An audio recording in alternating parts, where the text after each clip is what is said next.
semua keadaan jiwa kita, hati kita, perasaan-perasaan kita sudah lebih dulu bahkan pernah dirasakan oleh Nabi Muhammad SAW. Kalau Anda pernah gelisah, Nabi dulu pernah gelisah. Kalau Anda bahagia, Nabi juga pernah bahagia. Kalau Anda merasakan kekhawatiran, Nabi dulu pernah khawatir. Dan miniatur kehidupan kita sudah dicontohkan dalam perjalanan kehidupan Nabi Muhammad SAW agar kita bisa belajar mengatasi problematika kehidupan.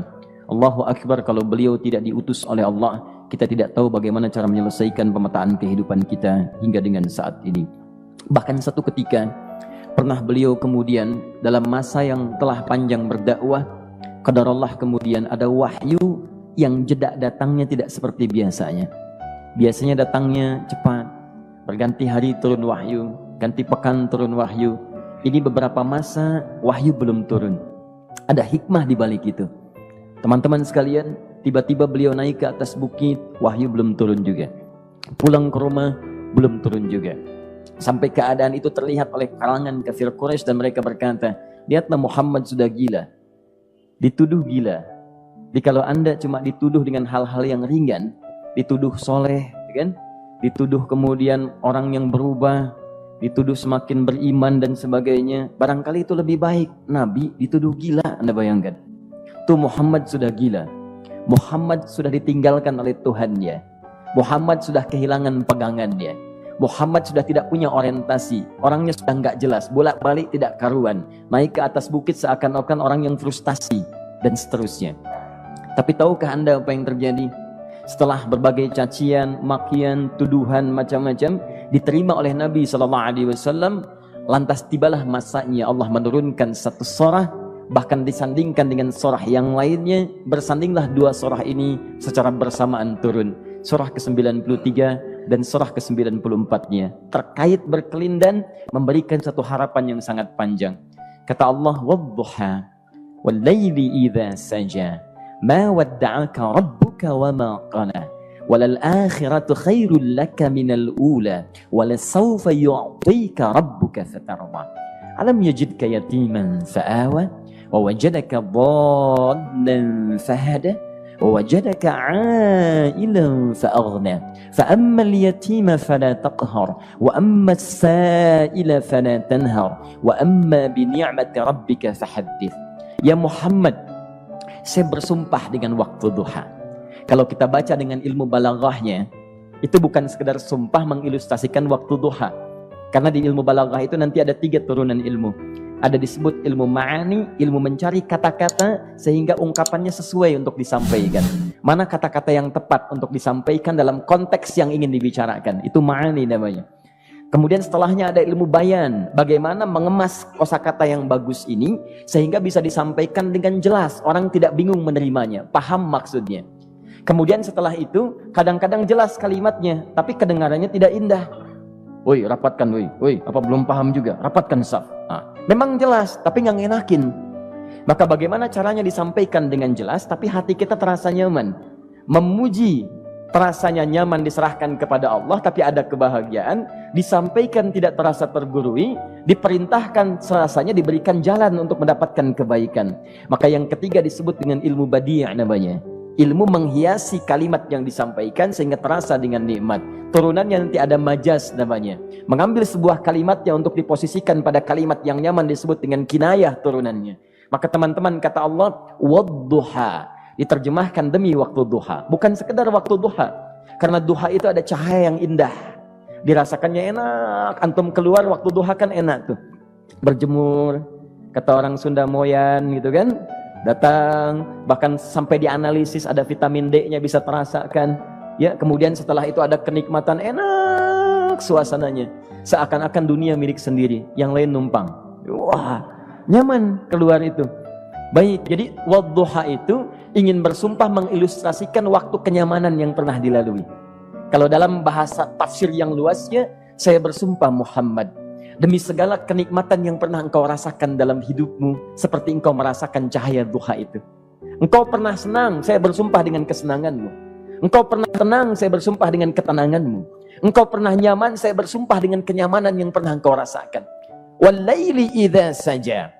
Dan aku pun bersumpah demi gelapnya malam. Demikian terjemahannya. Bukan sekedar gelapnya malam, saja itu sesuatu yang pekat. Ya, ini belakang kelihatan agak gelap nih. Untuk memberikan proyek, kesini aja Pak, saya cuma ngasih contoh ini. Contoh, saya bukan mengeluh, bukan, ingin memberi contoh. Ya, contoh pada ilustrasi yang mau saya sampaikan. Nggak apa-apa, biarkan saja. Saya mau contoh kasih kata saja. Ya, ini belakang agak gelap untuk memproyeksikan cahaya ke sini. Tapi yang mau saya sampaikan, kalau gelapnya begitu pekat, semua cahaya ini nggak ada. Cahaya nggak ada nih, sama sekali tidak kelihatan. Saya mau tanya pada Anda, beraktivitasnya mudah atau sulit? Mudah nggak menemukan sendal Anda di luar? Belum tentu. Menemukan jalan keluar pun belum tentu mudah. Anda mesti meraba-raba jalan.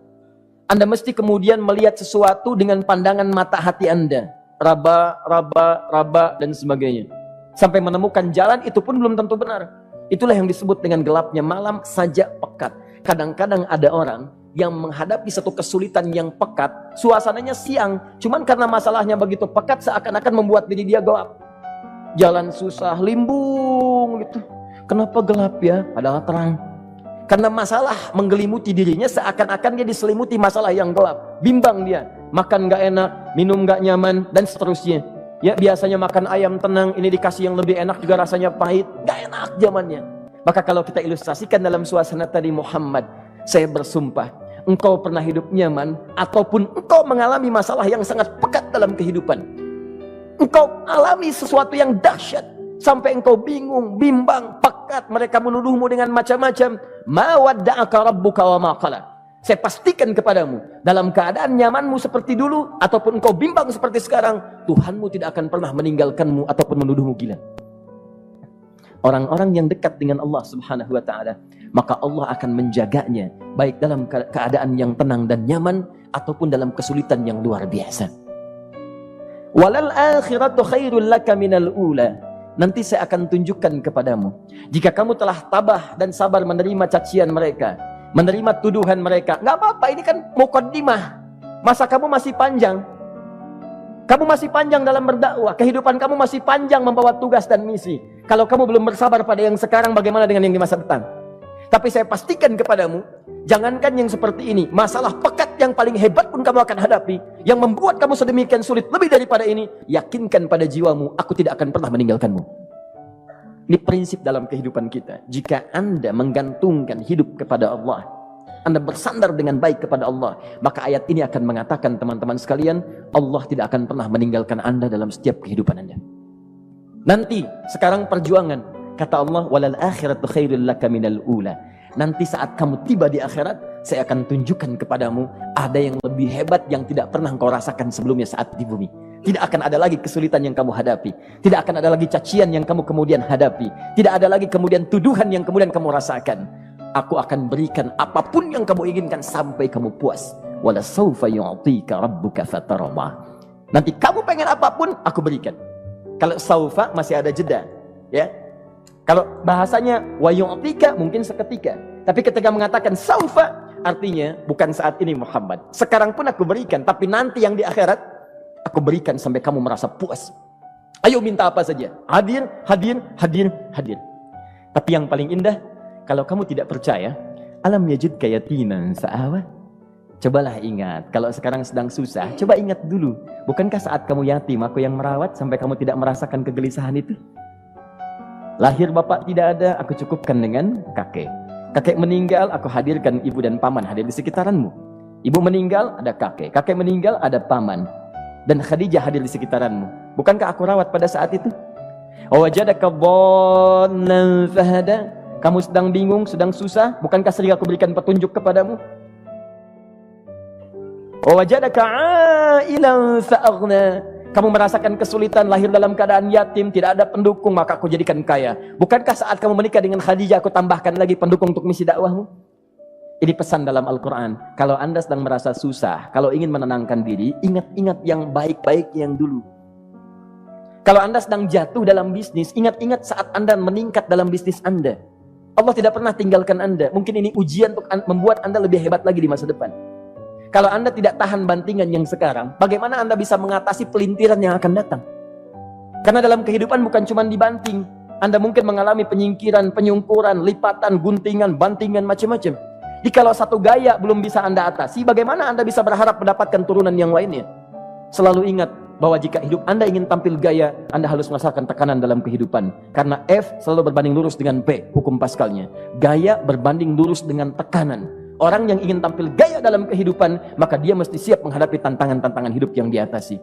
Turun ayat sampai ujungnya. Jikalau kamu sudah begini lagi, jangan pernah kamu membentak orang lain. Jangan pernah merendahkan orang lain. Karena Allah pun menjaga setiap hamba sepanjang ia mendekat kepadamu. Setelah itulah turun kemudian surah Al-Insyirah. Alam nashrah laka sadra. Antum kenal Nabi Musa? Baik. Tapi agak lumayan lah. Tadi saya di Soreang kenal Fir'aun. Di sini Musa. Baik, alhamdulillah. Perhatikan ya, dahsyatnya pemberian Allah kepada Nabi Muhammad SAW. Nabi Musa alaihi salam, dan seringkali kita bacakan untuk memohon kepada Allah. Rabbi syrahli sadri. Perhatikan baik-baik. Ini keunggulan Nabi Muhammad SAW dibanding Nabi Musa alaihissalam. Dua-duanya Nabi, Rasul, tapi masing-masing punya keistimewaan. Musa, Nabi, berdakwah, memohon kepada Allah kelapangan hati. Rabbi syrahli sadri. Ya Allah, tolong lapangkan hatiku nih. Kenapa mesti lapang? Karena pasti Musa merasakan nih. Saya tahu betul karakter Fir'aun. Belum apa-apa sudah memaki.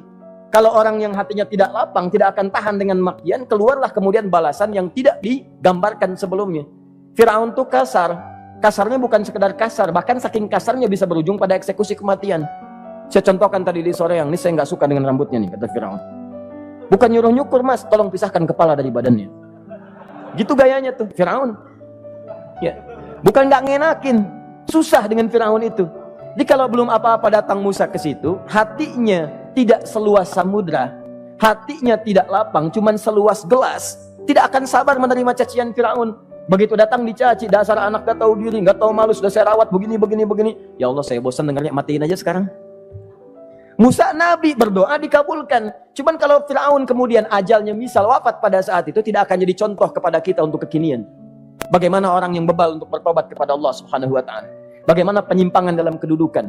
Bagaimana dia kemudian akrab dengan pengusaha yang gelap. Di pengusaha gelap berpartner dengan penguasa zalim. Sudah ada dari dulu. Pengusahanya disebut dengan Qarun.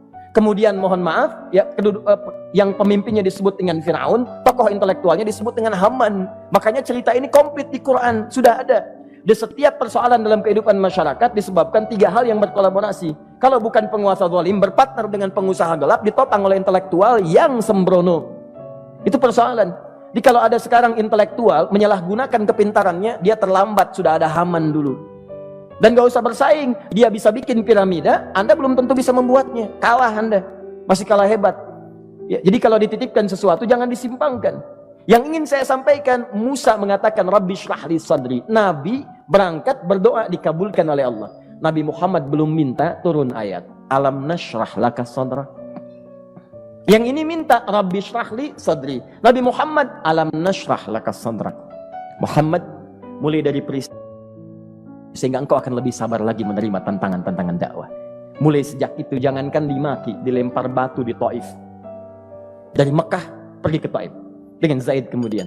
Sampai di Taif mendapatkan sesuatu yang tidak dibayangkan sebelumnya. Kalau cuma dihentikan saat mengajar, wajar. Ini dilempari batu. Anda bayangkan? Bisa kebayang nggak?